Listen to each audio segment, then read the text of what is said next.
घेतलं पाहिजे। सर, कोल्हापूर कोर्टामध्ये काय अपेक्षित आहे? किती वाजता सुनावणी आहे आज आज? 2:30 वाजता सुनावणी होईल आणि कोल्हापूरच्या कोर्टामध्ये मला वाटत नाही की प्रशांत कोरटकर याला कोणत्याही प्रकारे जामीनचा रिलीफ मिळण्याची शक्यता आहे।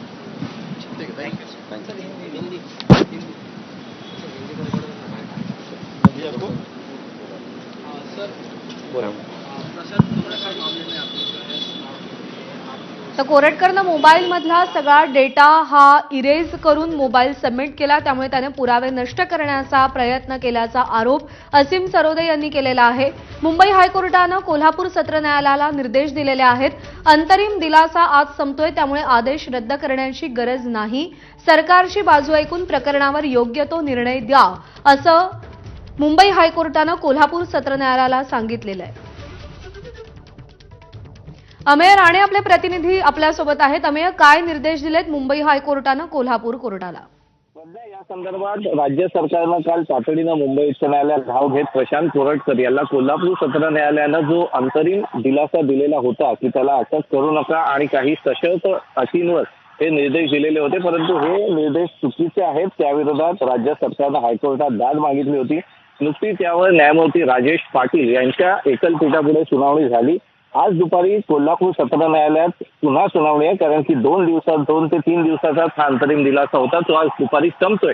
त्यामुळे तातडीनं ज्या निर्देशाला काही तासांचा अवधी आहे, त्यामुळे ते स्थगित करण्याची किंवा ते रद्द करण्याचा आता प्रश्न उरत नाही, कारण की त्याला काही अर्थ नाहीये। त्यामुळे या संदर्भात आज दुपारी कोल्हापूर सत्र न्यायालयात होणारी सुनावणी अतिशय महत्त्वपूर्ण आहे आणि या सुनावणीत कोरटकरच्या भवितव्याचा फैसला ठरू शकतो। जरी तिथे दिलासा नाकारला तरी कोरटकर पुढे पुन्हा स्वतःहून हायकोर्टात दाद मागण्याचा पर्याय शिल्लक आहे। आपल्याला माहिती आहे की प्रशांत कोरटकर विरोधात कोल्हापूर आणि नागपूर या ठिकाणी 2 स्वतंत्र गुन्हे दाखल झालेले आहेत। त्यापैकी कोल्हापूरच्या प्रकरणात त्याला अंतरिम दिलासा होता, जो आज दुपारी संपतोय आणि ज्यावर आज कोल्हापुरात पुन्हा दुपारी सुनावणी होणार आहे। परंतु नागपूरच्या प्रकरणात तसं कायदेशीर प्रक्रिया अजून सुरू झालेली नाहीये। तिथं त्याला सायबर सेल पुढे हजर राहण्याचे आदेश आहेत, मात्र तो तिथं हजर झालेला नाहीये।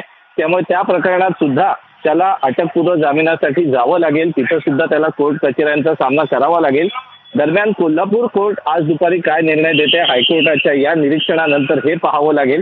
त्यामुळे आज दुपारी कोल्हापूर ठीक आहे, त्यामुळे आता कोल्हापूर सत्र न्यायालयामध्ये नेमकी कशी सुनावणी पार पडते आणि कोल्हापूर न्यायालयाकडून काय आदेश दिले जातात याकडे लक्ष असेल। अमेय, धन्यवाद दिलेल्या माहितीसाठी। स्वाभिमानी शेतकरी संघटनेनं विधान भवनाबाहेर आंदोलन सुरू केलंय। विधान भवनाबाहेर कांदा, तूर, सोयाबीन फेकत स्वाभिमानीनं आंदोलन केलेलं आहे।